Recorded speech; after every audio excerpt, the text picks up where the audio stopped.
I feel like you were persecuted, like you were held up as an example to the rest of the class. If you don't buy what I'm selling, you ain't passing this class. Yeah. And I think she really, really thought I was going to give into it. I Right. paid, I think, $1,700 to take that one class, which is Oh, absurd that we were the being. waste of money. Yeah. I mean, they have so many DEI requirements at that school that we are all paying for. I can't even fathom the amount of money people are paying out of state, because I'm in state, to take these DEI required courses that have Yeah. nothing to do with their major. It's absurd. Welcome to the Michele Tafoya podcast. Olivia Krolczyk was trying to take care of a college requirement, and that meant she had to take a DEI course. What happened next should revolt any student or parent of a student. When you consider that you're spending large money on a kid to get a college degree and they go through what she went through, you might want to rethink it. You might want to ask some questions ahead of time. Olivia Krolczyk has a very interesting story, and she tells it next.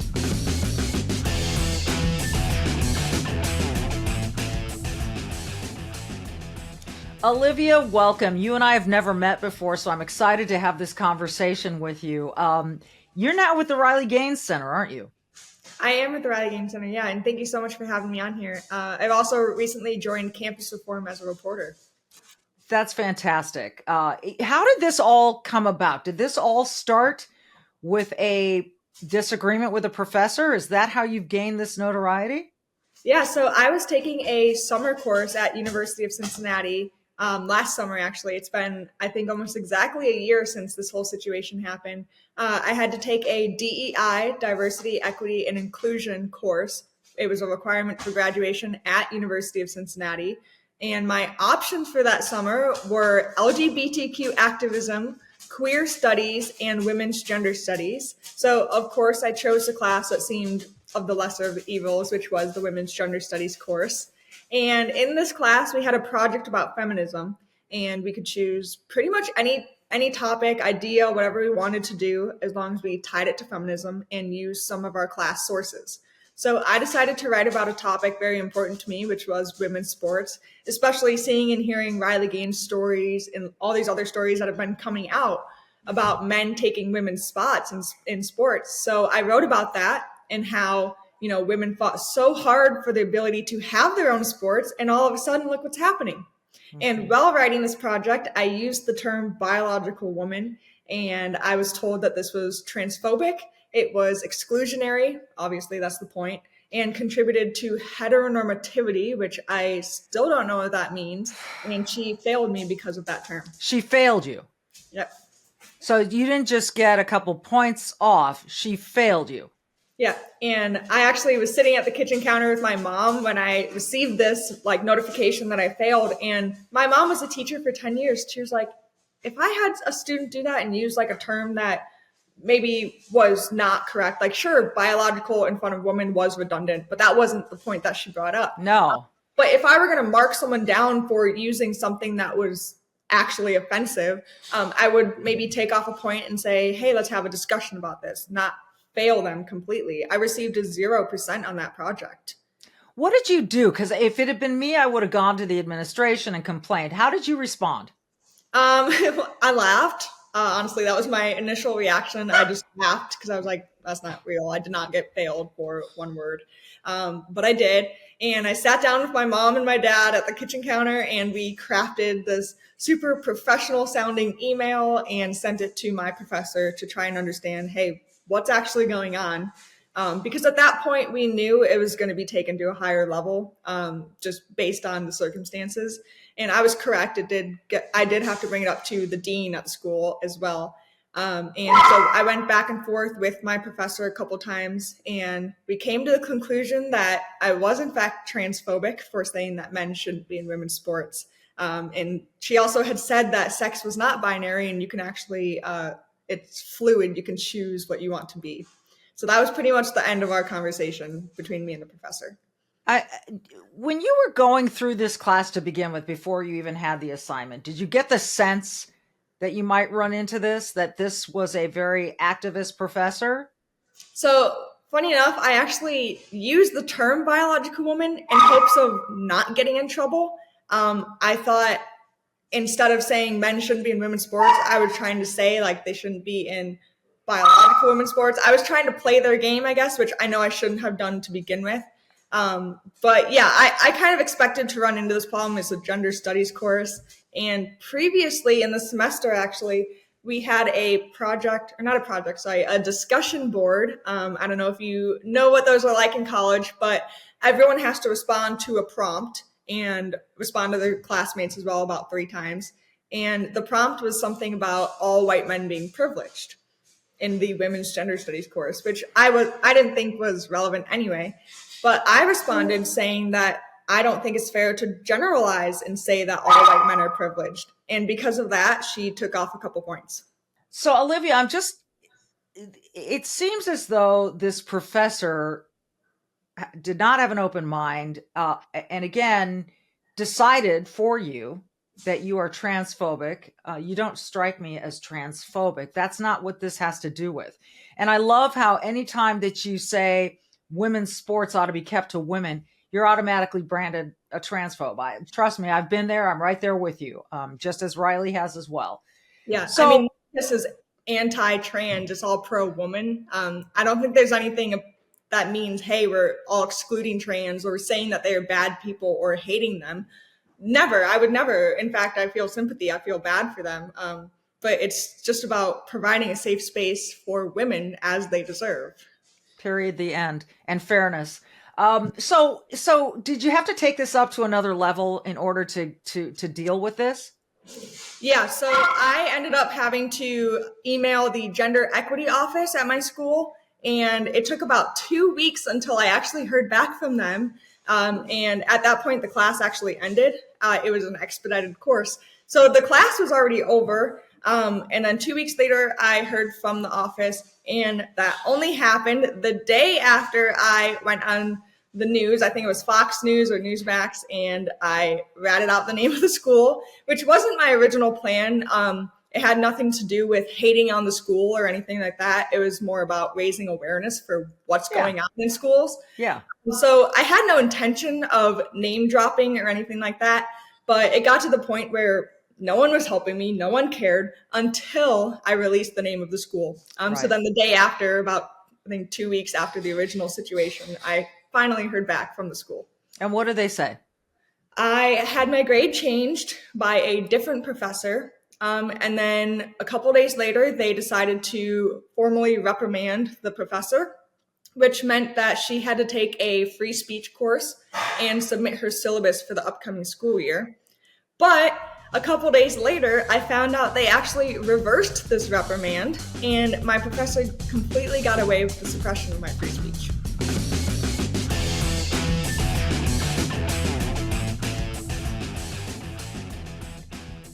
Sometimes eating can be stressful because you don't know that everything you're putting in your body is good. So take away the stress from eating this spring with Factor. The delicious, ready-to-eat meals. I'm telling you, I've been so pleasantly surprised by Factor. Every fresh, never frozen meal is chef curated, dietitian approved, and ready to eat in just 2 minutes. I'm telling you, you put it in the microwave for 2 minutes, you're done. And you can choose from a weekly menu of 35 options, including really popular opinions like Calorie Smart, that's my favorite, Keto, Protein Plus, or Vegan and Veggie. And also discover more than 60 add-ons every week, like breakfast, on-the-go lunch, snacks, beverages that help keep you fueled and feeling good all day long. So what are you waiting for? Get started today. Fuel up for your springtime goals. Chef-prepared meals on your table in 2 minutes. And I'm telling you, if you don't like these meals, I'd be shocked. If you're looking for a gourmet meal, you can try meals that feature premium ingredients like filet mignon, shrimp, truffle butter, broccolini, asparagus.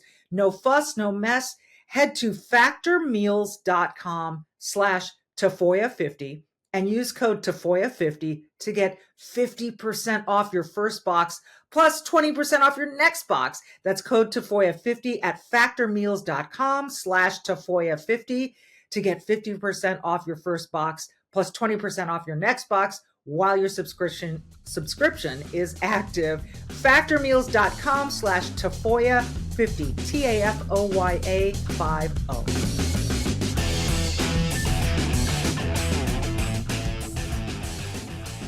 So, in other words, it sounds to me like they publicly made a statement that we're going to reprimand this instructor, that we're going to have to okay her syllabus from this point forward, and then quietly reverse that. Hey, don't tell anyone. We were just kidding. We just want to, appease the public about this and gain our reputation back. I'm glad your grade was changed. I mean, that's important. And that they got the message that people aren't just going to take this. That's important. But I do wish this instructor had to take a free speech course, because that's what you were exercising. I feel like someone cannot tell you that your thoughts and beliefs and values are wrong in this country. Yeah, a couple of weeks ago, I was looking at the courses again for UC to kind of figure out my schedule, and I actually came across the same professor teaching the same class, and I'm like, did you guys not learn last time? But here the school is backing her up and, protecting her. And she's like a 26-year-old adjunct professor, not even like she doesn't have to be protected by the school, but they've chosen to stand with her rather than me, the student. Mm-hmm. But I think they did receive a lot of backlash, as they should, and hopefully that continues. I'm not wishing unwell on anyone, but also we have to prove a point somehow. And I think by showing companies, schools, businesses that we have power with money is the way to do things. We saw what happened with Target and Bud Light. But I actually received so many messages, I think about 20 to 30, which is a lot of donor messages from people who are donating to the school, who used to go there years ago, whatever, who said, we're taking our money out. We're no longer going to donate to UC. And 20 to 30 people is a decent amount when you think about. Well, if that's what you're hearing, think about all the people that aren't reaching out to you, but that feel the same way and are exercising that right as well. I'm a big believer in that. I sent my diploma back to UC Berkeley after, 20 years after I graduated, because they weren't allowing free speech on campus.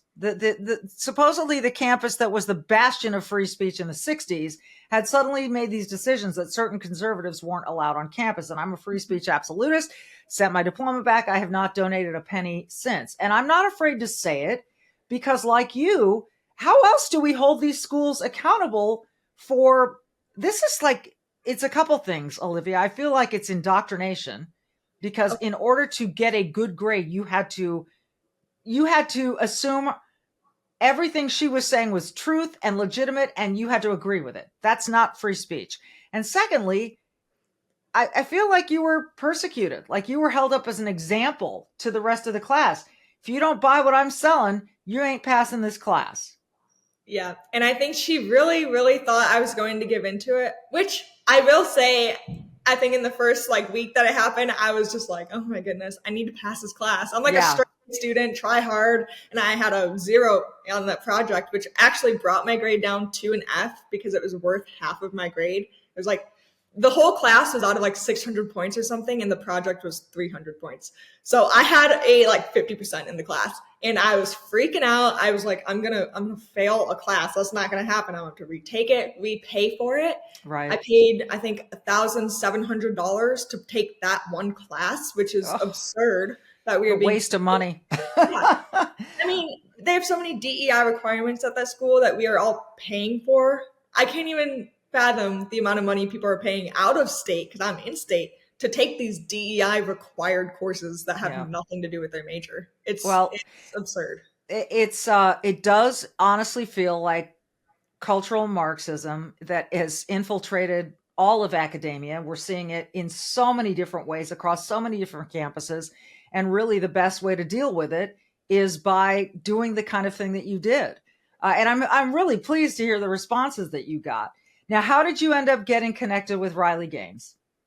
She actually saw my story, I think either on TikTok, on the news, something like that. She saw it somehow, and she messaged me on Twitter, because I created a Twitter account. I was so bad at using social media. So I was like, I have no idea what's going on at this point. And I received a message from someone that says Riley Gaines. I'm like, it's a bot. She's not texting me. And then she did. It was actually her. And I was like, oh, that's pretty cool. And she said, hey, like, let me know what you need. I'll help you. I'll make sure your story does not go unheard. And from there on out, we just had some interactions where she ended up getting me on some shows or whatever the situation was. But and then she decided to create the Riley Gaines Center a little later and asked me to be one of the ambassadors. So there's a couple of us right now, like Paula Scanlon, Caitlin Wheeler, me, a couple others. So that's been pretty cool. Yeah, I've had Paula Scanlon on the podcast, Riley a few times. She is definitely a champion for this position. So what's next for you? Where are you in your, academic journey, and where do you go from here? So I have about 6 to 9 credits left before I can get my chemistry degree. But it's been a little tough because I'm traveling on a weekly basis right now, or I guess it's summer now, but during the school year, I was traveling on a weekly basis, so I can't sit down and do my chemistry labs that are all in person. And the other issue with those classes is you can't miss one. Otherwise, you can't pass the course. So it's been a little hard figuring out my schedule, but I do have another year to figure that out to be still on track with my timeline. So hopefully I'll knock some out this summer while I'm home and then just see where it goes from there. But I probably won't end up using my chemistry degree at this point, but we'll see. Why do you say that? What, how do you feel your direction changing? I definitely think I'm supposed to do something else. I think that's just like my calling at this point. I think public speaking or just something, I don't want to be a politician or anything like that, but something in politics, something in women's sports, just, kind of be a voice for the people who can't stand up. I think that's just what I'm meant to do right now. And if I have a chemistry degree to fall back onto later, then that's fine. I'm fine with having that for later. But I think right now it's just okay to put it on hold.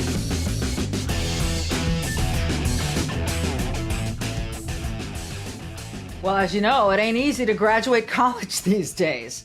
There's a lot along the way. So when you give that graduate that special gift, how about the last grill they will ever need to buy to grill healthy, wonderful food? Go to besthotgrill.com. That's where you can start. You might want to look at a Father's Day gift as well, because there's a lot of special stuff coming up, even looking ahead to Christmas. Besthotgrill.com recommends the gifts of great grilling and healthy eating. If you've got a grad or a dad that you want to honor it, do it with a gift that will be used, it will be unforgettable, and it will be truly hot. That's a Solaire infrared grill from besthotgrill.com. Solaire infrared grills heat up to 1,000 degrees in 3 minutes. And I can tell you from personal experience, this can even happen on your porch in the middle of winter. It also produces juicy, tasty food unmatched by conventional grills. The char on this food is like nothing else. You might also be taken to the road or having a staycation. Now, Solaire has hot and fast portable, built-in, and cart models to help you step up your grilling no matter where you're living. All Solaire infrared grills are made in the USA and built to last. It'll be the last one you ever buy.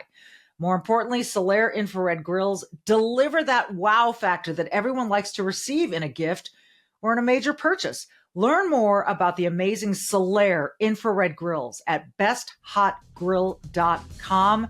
Besthotgrill.com. Solaire infrared gift giving at besthotgrill.com.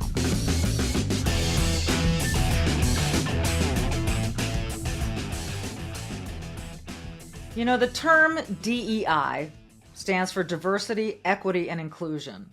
I never recalled equity being guaranteed in this country. You have equality. You have the same opportunities as anyone else, providing you choose to use them. And I encourage everyone of every persuasion to do so. But inclusion means including all kinds of people, thoughts, but diversity of thought doesn't seem to be on their radar screen. It seems to me that this is a push to get people to side with their worldview, no matter what.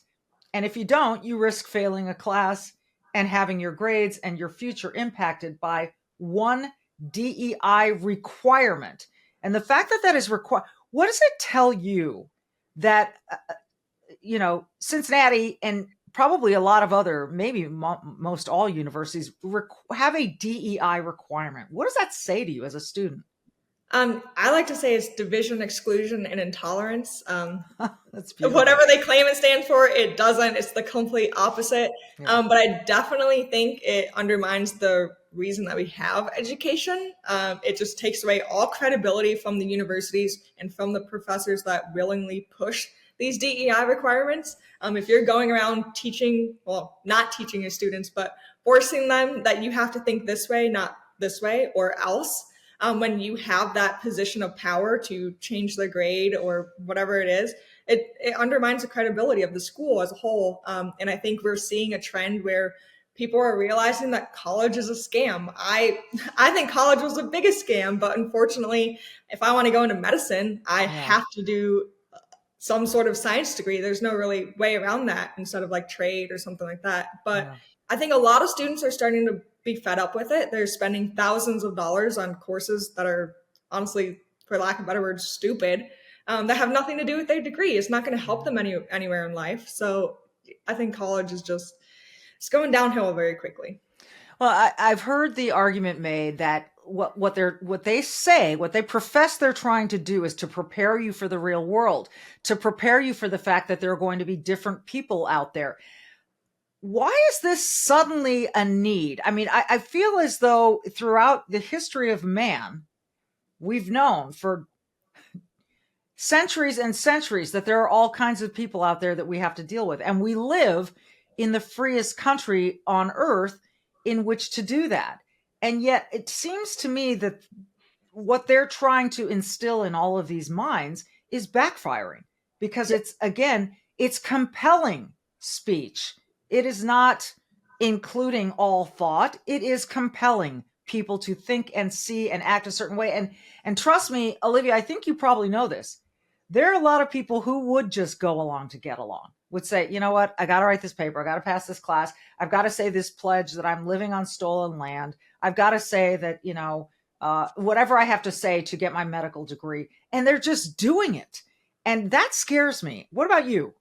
Yeah, it is really unfortunate that people don't have the balls to stand up, literally and figuratively. But it is sad that that is happening now, that they're trying to push this whole diversity issue as if they're making it seem like racism and all of this is a bigger issue, as if it's more prominent than it is.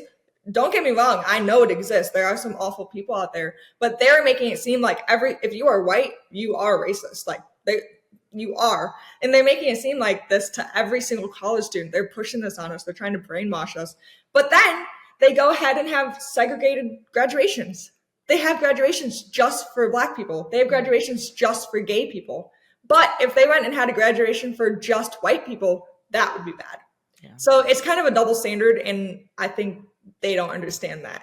How much do you sense other students starting to wake up and push back? Because there was a time not that long ago when we were all willing to roll over and say, you're right, you're virtuous, you're empathetic. The rest of us are selfish and we're not, and we're just going to shut up. We might just go along with what you're saying, nod, hold everything in, not say anything, not push back. I personally, Olivia, get the sense that that's starting to change. The people are exhausted by this. What sense do you get from other students? Oh, yeah, I think people are absolutely getting fed up with. I mean, that's part of the reason why I stood up, too. I was sick of it. I was like, are you kidding me? This is happening to me now? I'm done with this. I'm going to stand up and say something. So I did. The problem is so many people are afraid of, I guess, the consequences, good or bad. I mean, I've experienced the whole whirlwind of it. I've experienced the good and the bad, the threats, the showing up at my house, all that stuff. Who showed up at your house? Some random person, and then releasing my address, stuff like that. But people are afraid of that. Fair enough. But I do think a lot of students are getting fed up enough with it. But when they see someone like me or like Riley or a fellow student stand up against it and show whether it's a conservative view or whatever it is, and they're like, oh, I'm not the only one who thinks that way. I don't have to follow along with what the liberals are telling me, all of that stuff. So I do think we're going to see a trend moving towards, the get rid of DEI, all that stuff we saw in Florida. They got rid of DEI, which is wonderful. I hope we can do that in Ohio. Probably not, but I think we're going to start seeing more trends out there. Well, you know what? We can keep trying.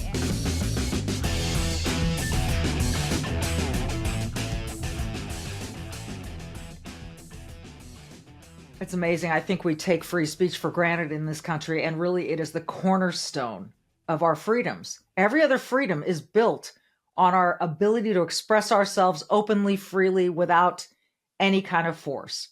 But in this digital age in which we live, discussions about our wealth, our rights, and our future are being silenced or overshadowed in mainstream narratives.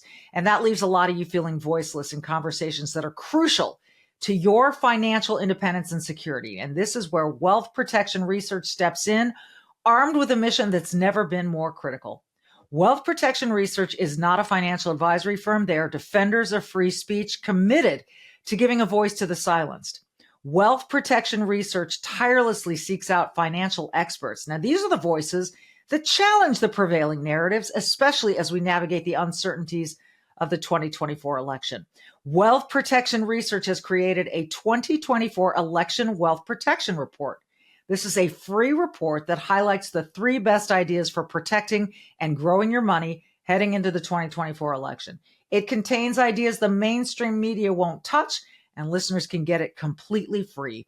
Text IDEAS to 76626 to claim your free copy. If you believe in the sanctity of free speech and the importance of financial freedom, act now. Just text IDEAS, IDEAS, to 76626 to claim your free copy of this 2024 Election Protection Report. It's time to widen the scope of what we're told, to hear the ideas the establishment doesn't think you can handle, and to take control of our financial destinies. Text IDEAS to 76626 to claim your free copy now.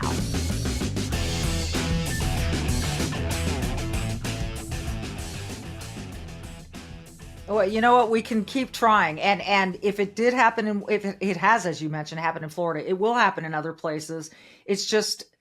You're right. It's a matter of time and pushback and courage. And that's what we always preach on this show, is to be brave and do good, both of which you have done here. But I think that it might be slow to turn the ship, but I do feel like the ship is starting to turn. And I'm so encouraged by people in your age bracket who are as fed up as people in my age bracket by all of this, because it is nonsense. It's interesting, Olivia. I just had to go online to fill out a medical form on my my medical website where I see my doctor. And suddenly this window popped up and it said, these questions are mandatory. What is your gender identity? It was mandatory. Now I looked at, like, these are the ones with the little asterisk. You must fill this out. What are your pronouns? You must fill this out. Now, fortunately, when I opened up and scrolled down, it said prefer not to say, prefer not to say, prefer not to say, which is what I opted for every single one of them.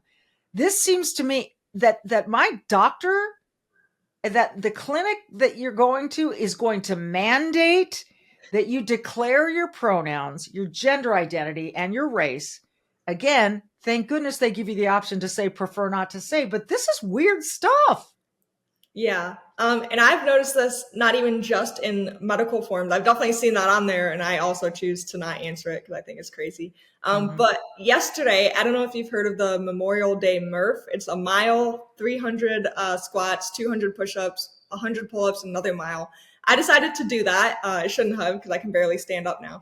But I decided to do that, and that kind of sparked like my, okay, go get 'em attitude. So then I was like, okay, I'm going to go do a marathon next. So I was looking at this marathon page, and I saw like the Boston Marathon qualifying times. I'm not going for that, but I was just kind of like, I'm going to look at it to see what the times are. There's a category for non-binary people. So it's like the male time, the female times, and then non-binary. And I'm like, the non-binary times are just the same as the female times. So it's just for men who can't run the male times and want to run in a different category. And it's just crazy. It's in sports, it's in medicine, it's in everything. Well, at least they created that category so that you didn't, and they do distinguish between female runners and non-binary rather than just saying, anyone who identifies as a woman.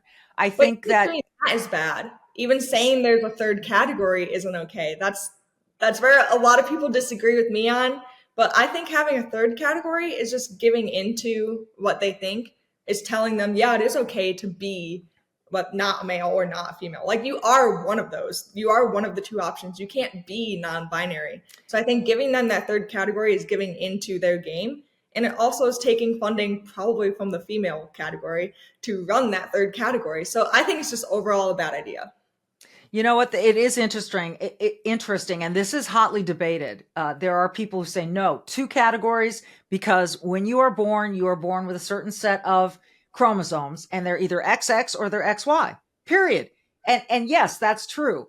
And so are we just appeasing this group and by starting a third category? Maybe you do it and it dies out. Maybe you do it and it grows. I don't know, but it is a really hotly debated topic in this whole thing. I admire your stance and your willingness to take one at your age. Sorry, but you're young. So I'm allowed to say that, right? You're still, but it's encouraging to see young people who get it and aren't willing to just say, oh, you're a professor, you're in charge, I must believe you, which is a very easy step to take when you're trying to just follow the rules and get your degree. What's your sort of, as we sit here today, sort of your last word on this, what you hope people take away from meeting you, Olivia? There's a lot I would say, but I guess if I had to condense it, I would say, don't be afraid. And I know it sounds so simple, but I know what it's like to stand up against this. I know that it's very, very hard. I've lost friends, family even. It has been so hard, but so rewarding to know that you are standing up for a better future, to know that you are standing up for the little girls who one day want to get a scholarship for college, who one day want to go to the Olympics, to know that you are standing up for that girl, for that kid to actually learn something in school, to succeed in life. It's so rewarding to know that you're a part of that. And that's why I would say, don't be afraid of everyone else who is currently brainwashed and attacking you. They just don't know better. But you can try to have a respectful conversation with them. A lot of times it doesn't work, but as long as you try, then just know you are a part of something bigger. Which is really cool. And we need a generation that understands that they're part of something bigger, that it's not just about them. Olivia, it's been great to meet you. And I know we'll be seeing more of you everywhere along the way, and best of luck. And I hope to talk to you again in the near future. Thank you so much. Thank you. She is brave. She's doing good. That's what we like to see on this show. And we will see you next time.